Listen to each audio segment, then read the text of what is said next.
मनीषा और मैं केशलता school of college में नर्सिंग ट्यूटर हूँ। ठीक है, आज का हमारा टॉपिक है पेडिक्लोसिस ट्रीटमेंट एंड हेयर वॉश। ठीक, हेयर वॉश के बारे में आप लोगों को पहले से ही बता दिया है क्योंकि आप लोगों का फर्स्ट सेमेस्टर कंप्लीट हो चुका है। ठीक है, पेडिक्लोसिस ट्रीटमेंट पे मेनली हम फोकस करेंगे। हेयर वॉश और पेडिक्लोसिस दोनों का प्रैक्टिकल आज हम देखेंगे कि किस तरह से किया जाता है। सबसे पहले आप लोगों को पता होना चाहिए कि पेडिक्लोसिस ट्रीटमेंट अगर हम पेशेंट को दे रहे हैं तो क्यों दे रहे हैं। इसका मतलब ये है कि पेशेंट के हेड में या प्यूबिक एरिया में या बॉडी के किसी पार्ट में क्या हो गया, पैरासाइट्स हो गए। पैरासाइट्स क्या होता है? पैरासाइट्स क्या होता है? जो अपने फूड के लिए किसी और बॉडी पे क्या होता है, डिपेंड करते हैं। ठीक है, तो पैरासाइट चीज को किसी पेशेंट को बताएं। अगर हमारा पेशेंट है रूरल एरिया से है, ठीक है, प्लेस एरिया से आया, उसको बताएंगे तो इसको क्या पैरासाइट्स को इस वाले पेडिक्लोसिस जो होता है, इसका जो ट्रीटमेंट होता है, ठीक है, ये कहलाते हैं लूज और नीड्स और पैरासाइट्स।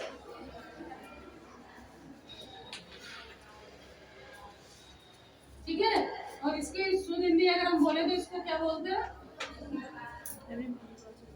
जू। क्लियर? क्या बोलते हैं? जू। अगर हम किसी को बताएंगे तो क्या बताएंगे? क्या आपके सर में पैरासाइट्स हो गए हैं और इसलिए हमें क्या करना है, आपको ट्रीटमेंट देना है ताकि ये जो पैरासाइट्स है क्या हो सके, किल हो सके, मर सके। साथ साथ में क्या है, नीड्स हो गए। नीड्स का मतलब क्या होता है बेटा? उनके एग। ठीक है, क्योंकि इस एग में से ही क्या निकलेंगी, फिर जुए निकलेंगी, तो उस एग को भी क्या करना है, हमें किल करना है। इतनी बात क्लियर है? ठीक, अच्छा, मैंने आपको बताया कि पैरासाइट्स कहाँ पे हो जाते हैं, प्यूबिक एरिया में हो जाते हैं, मतलब जेनाइटल पार्ट में हो जाते हैं। बॉडी के जहाँ पे भी हेयर है वहाँ पे क्या है, पैरासाइट्स हो जाते हैं। ये टाइप्स होते हैं और पेशेंट में ये हो जाते हैं, सच बात है। किसके कारण से होते हैं? जो पेशेंट पहले से इन्फेक्टेड है, पहले से लेके आया हुआ है पैरासाइट्स अपनी बॉडी के अंदर, वो दूसरे पेशेंट को दे देगा। ठीक है, पूरा हाइजीन है, पेशेंट की अच्छे से केयर नहीं की जा रही है, ठीक, उसकी केयर नहीं हो रही है, इसके कारण पैरासाइट्स उसकी बॉडी में डेवलप हो गए। स्पेशली जो फ्रैक्चर पेशेंट होते हैं, ठीक है, और फ्रैक्चर पेशेंट को क्योंकि ज्यादा समय तक क्या है हॉस्पिटल में स्टे करना पड़ता है। आईसीयू के पेशेंट हो गए, किसी लैप्रोटोमी का मतलब क्या होता है बेटा, कोई मेजर सर्जरी हुई है, इस तरह के जो पेशेंट होते हैं उनको ज्यादा समय तक वहाँ पे स्टे करना पड़ता है।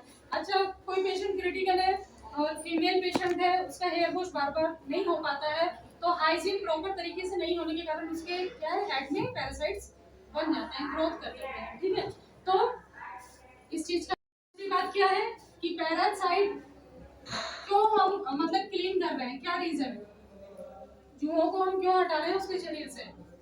उससे क्या होगा, पेशेंट को डिस्कम्फर्ट होगा, काटती रहेंगी जुए तो डिस्कम्फर्ट होगा ना, पेशेंट ठीक से सोएगा नहीं, क्या हो जाएगा, इंसोम्निया। इंसोम्निया मींस क्या होता है, नींद ना आना, पेशेंट डिस्कम्फर्ट रहेगा। अगर पेशेंट रात में ठीक से नहीं सोएगा तो सुबह भी क्या है, ठीक से नहीं रिस्पॉन्ड करेगा। अगर पेशेंट का फिजियोथेरेपी चल रहा है तो अपनी मोटर एक्टिविटी ठीक से नहीं परफॉर्म करेगा, नहीं करेगा, क्योंकि वो प्रॉपर रात में सोया नहीं है।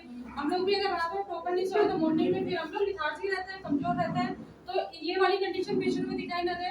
ठीक है, दूसरा क्या है, पेशेंट एनीमिक हो जाएगा क्योंकि पैरासाइट्स क्या करते हैं, ब्लड सक करते हैं। तीसरा क्या है कि जब वो हेड में जगह जगह काटेंगे ना, जगह जगह, तो क्या होगा, नोड्यूल्स बन जाते हैं और उसमें फिर क्या है, स्कार बन जाता है, क्योंकि पेशेंट को क्या होगा, इचिंग होगी। इचिंग होने से क्या होगा, वो बार बार उसमें खुजली करेगा और फिर उसको नोड्यूल्स उसमें बन जाएंगे, तो ये सारा इन्फेक्शन का एक रीजन हो जाता है। ठीक है, कॉज हो जाता है, सॉरी। अच्छा, अगर हम बात करें कि पैरासाइट्स तो पेशेंट को है, लेकिन पैरासाइट्स को हम ठीक कैसे करें, तो मैंने प्रीवियस क्लास में भी आपको बताया था कि कार्बोलिक एसिड होता है। कार्बोलिक एसिड जो होता है नॉर्मली हम आजकल हॉस्पिटल के अंदर यूज नहीं करते हैं, क्योंकि कार्बोलिक एसिड का एक कॉन्ट्राइंडिकेशन ये होता है कि वो आइस को बर्न करता है। ठीक है, इसके अलावा भी बहुत से कॉन्ट्राइंडिकेशन होते हैं कि कार्बोलिक एसिड है तो उसका कॉन्ट्राइंडिकेशन। जो सोल्यूशन आता है कौन सा आता है, लाइसिल। ठीक है बेटा, लाइसिल आता है एक। इसको क्या करते हैं हम, पेशेंट के हेड पे अप्लाई कर देते हैं और हेड पे अप्लाई करने के बाद रात जैसे मिडनाइट में अप्लाई किया, मॉर्निंग में हेयर वॉश पेशेंट का कर देते हैं। तो ये क्या हुआ, ट्रीटमेंट हुआ, ये ट्रीटमेंट है। ठीक है, या कार्बोलिक एसिड का सॉल्यूशन बनाया और पेशेंट के हेड पे अप्लाई कर दिया। ठीक, लाइसिल को पेशेंट के हेड पे लगाया और उसके बाद पेशेंट के हेड पे अप्लाई कर दिया, मिडनाइट पे अप्लाई किया, मॉर्निंग में उसके हेयर वॉश कर दिए, हेयर वॉश ठीक है, फिर ट्रीटमेंट हो गया और उसके बाद हमने पेशेंट का क्या कर दिया, हेयर वॉश कर दिया। ठीक है, आप नाइसिल कैसे अप्लाई करते हैं, ठीक है, और ये हम किसमें देखेंगे, सारा प्रैक्टिकल में देखेंगे। ठीक है, ओके, चलो हम प्रैक्टिकल देखते हैं।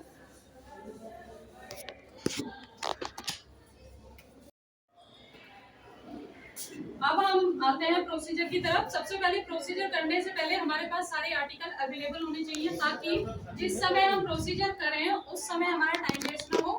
ठीक है, क्योंकि हमें एक ही काम नहीं करना है, सिर्फ पेडिक्लोसिस और हेयर वॉश ही नहीं करने हैं, हॉस्पिटल में और भी काम होते हैं जो नर्स को करने होते हैं। तो सब आर्टिकल्स क्या है, हमें पेशेंट के बेड साइड के पास ही अरेंज करके रखने हैं। सबसे पहले मैंने आपको बताया था कि जब भी हम पेशेंट का पेडिक्लोसिस करते हैं, ठीक है, तो हमें रात में क्या करना पड़ता है, रात में उसके हेड पे लाइसिल हमें अप्लाई करना पड़ता है।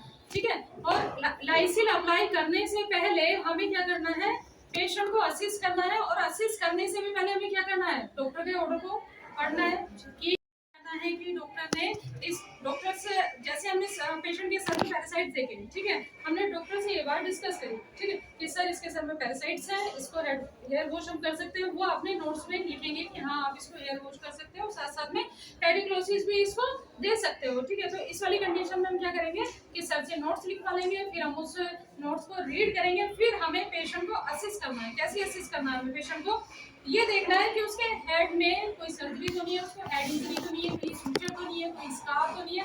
अगर इस तरह की कोई कंडीशन है तो पेशेंट को पेडिक्लोसिस नहीं देना है।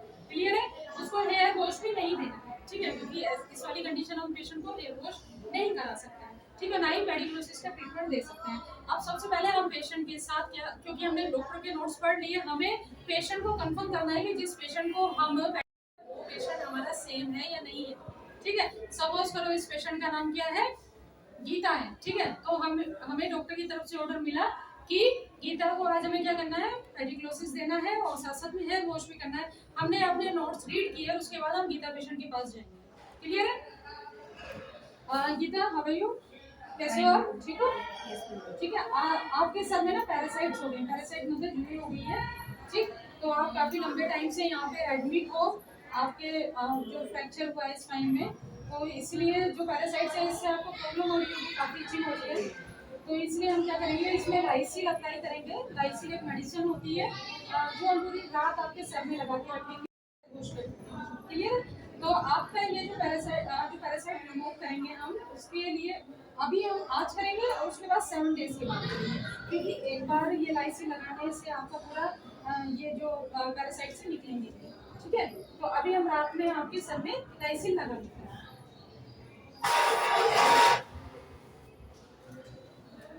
लाइसिल लगाने का एक टेक्निक होता है बेटा, कि अगर फीमेल पेशेंट है तो उसके रूट से लगा के, ठीक है, रूट से लगा के नीचे लेंथ तक पूरे पे लाइसिल लगाना है, क्योंकि जो नीड्स होते हैं उनको भी हमें क्या करना है, किल करना है। जब हमने पूरा लाइसिल लगा दिया पूरे सर में, उसको लाइसिल अप्लाई कर दिया, उसके बाद हम पेशेंट के हेड जो कैप होती है पेशेंट के हेड पे पूरी मिड नाइट के लिए क्या करते हैं, पहना देते हैं। और जिस समय हम प्रोसीजर करते हैं उस समय फैन ऑफ होना चाहिए, ताकि पैरासाइट्स उड़ के इधर उधर या उछल के ना जाए, ताकि दूसरे पेशेंट में क्या ना हो, इन्फेक्शन ना फैले।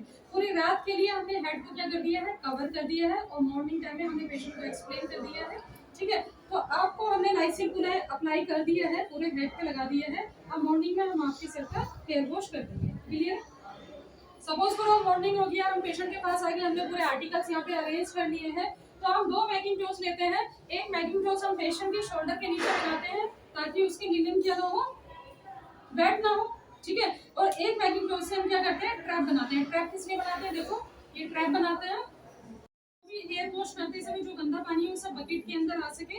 हम बेसन में एक प्रिपेयर्ड पानी रखते हैं, जो कि ना ठंडा होता है नहीं गर्म होता, और उसमें एंटीसेप्टिक सोल्यूशन भी हम ऐड कर देते हैं।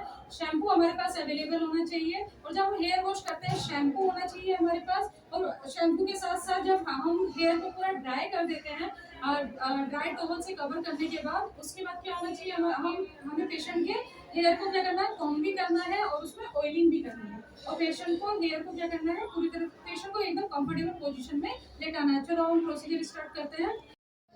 अभी हम आपका शैम्पू करेंगे। ठीक है, आईज को कवर कर रहे हैं, वो इसलिए ताकि जो पानी हम डालेंगे वो आपकी आंखों में ना जाए, और दूसरा जो लाइसिल हमने अप्लाई किया वो भी आपकी आंखों में नहीं जाए। ठीक है, आपके कानों में हम थोड़ा थोड़ा कॉटन लगा देते हैं ताकि पानी भी कान के अंदर ना आए।